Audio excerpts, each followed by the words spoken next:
सुशय 11 या संघाच्या बाजूने नाणेफेकीचा कौल जातो आणि प्रथम क्षेत्ररक्षण स्वीकारलंय. सामना किती षटकांचा पंच अंतिम सामना आहे. लगेचच या ठिकाणी सत्कार समारंभाचा कार्यक्रम उरकून घेणार आहे. धन्यवाद. 5 धावा झालेल्या आहेत पहिल्या षटकातील. दुसरा चेंडू पुन्हा एकदा वाईट चेंडू. धावसंख्या झाली 6. शैलेश 2 चेंडूवर 2 चौकार मारले. धावसंख्या झाली 10. परेश भाऊ आता म्हणतात उर्वरित 4 चेंडूवर 4 चौकार संख्येतनं मारले तर मात्र 1000 रुपयांचं पारितोषिक लावलेलं आहे. बघूया प्रत्येक खेळाडूचा या ठिकाणी आत्मविश्वास वाढवला जातोय. परेश याच्याकडून मगाशी बघितलं तर संतोष आग्रे हा सुद्धा एक चांगल्या प्रकारचा बघूया. धावसंख्या झाली आहे 14.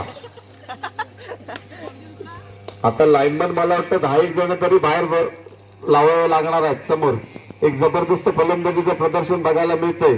शैलेशचा पुरेपूर फायदा घेतला जातो. समाचार घेतला जातोय. आता मात्र पारितोषिक हुकलेला आहे. षटकातील पुढचा चेंडू घेऊन येतोय शैलेश.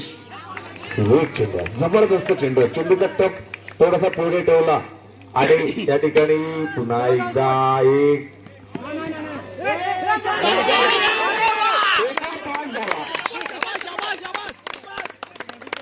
एकूण 5 धावा.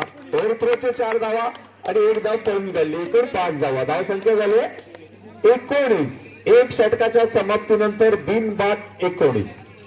सक्षम किंग्स 11 संघाची धावसंख्या बिनबाद 19. दुसरं षटक घेऊन येतोय दर्पण. स्वतःच्या माऱ्यातील वैयक्तिक पहिल्या संघाकडून दुसरं षटक घेऊन स्ट्राईकवर आहे तो संकेत. पुन्हा एकदा संकेत स्ट्राईकवर आलेला आहे. 19 धावसंख्या झालेली आहे. अशा वेळेस दर्पण स्वतःच्या राईट उजव्या बाजूनं या ठिकाणी चेंडू. धावसंख्या होते 20. अंतिम सामना मेगा बिग फायनल पर्व 3 उमरे प्रीमियर लीग 2026 चा विजेता संघ कुठला होणार आहे थोड्याच वेळात आपल्याला मैदानात बघायला मिळणार आहे. पुन्हा एकदा निर्धाव चेंडू टाकलाय तो यॉर्कर दिशेनं. संकेतला चेंडू काही बॅटच्या पट्ट्यात मिळालेला नव्हता. दर्पण वाईट चेंडू. अवांतर धावसंख्येत 1 धावे नंबर. धावसंख्या होते 21. 21 रन्स नो लॉस. एकदा पंच केलेला चेंडू आहे 4 धावा. धावसंख्या होते 25. आता मात्र संकेतला सुवर्ण संधी आहे. त्याने जर का सलग 4 चौकार मारले तर परेश याच्याकडनं 500 रुपयांचं पारितोषिक आहे. 2 चेंडूवर 2 मारले. आता मात्र 2 शिल्लक आहेत. परेश 2 चौकार मारणं गरजेचं आहे सलग. परेश यांच्याकडनं 500 रुपयांचं पारितोषिक आहे. 3 चेंडूवर 3 चौकार मारले जात. आता मात्र आणखी 1 चौकार मारला तर परेश याच्याकडनं 500 रुपयांचं पारितोषिक संकेत याच्यासाठी. बघूया षटकातील पुढचा चेंडू घेऊन. धावसंख्या झाली 33. धावांचा डोंगर या ठिकाणी पडला. परेश याच्याकडनं 500 रुपयांचं पारितोषिक संकेत याला प्राप्त झालेलं आहे. पुन्हा एकदा जबरदस्त फलंदाजीचं प्रदर्शन आहे. षटकातील पुढचा चेंडू घेऊन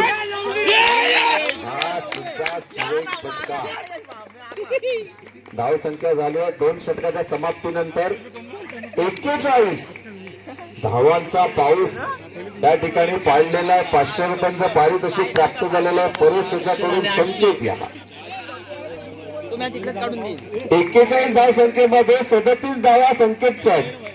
काय फलंदाजीचं प्रदर्शन आहे. अर्धशतक फलकावर लागतं की काय बघूया संकेत याचं. 41 धावा 2 षटकाच्या समाप्तीनंतर. गोलंदाज येतोय सोहम. स्वतःच्या मार्गातील वैयक्तिक पहिल्या संघाकडून 3रं षटक घेऊन सामना करणार आहे निखिल. निखिलने त्याला स्ट्राईक देणं गरजेचं आहे. संकेतचं अर्धशतक होणं गरजेचं आहे. पुन्हा एकदा निखिल स्ट्राईकवर असताना 1 धाव पण काढली. 1 धाव निश्चितपणे. धावसंख्या होते 42 धावसंख्येमध्ये 37 धावा संकेतच्या. आता मात्र संकेतला स्वतःचा अर्धशतक फलकावर लावायचं असेल तर 13 धावांची गरज आहे. आणि समोर आहे ते मार्कवा स्टिवा. 3 चेंडूवर 3 चौकार मारले तर परेश याच्याकडनं 100 रुपयांचं पारितोषिक. चला मार्कवास टीवाला 3 चौकार मारतो का बघूया. सोहम जसा इरफान पठाण आणि युसुफ पठाण एकाच संघातून खेळतोय तसं आता या ठिकाणी प्रतिस्पर्धी संघ पण खेळताना बघायला मिळतात संकेत आणि सोहम.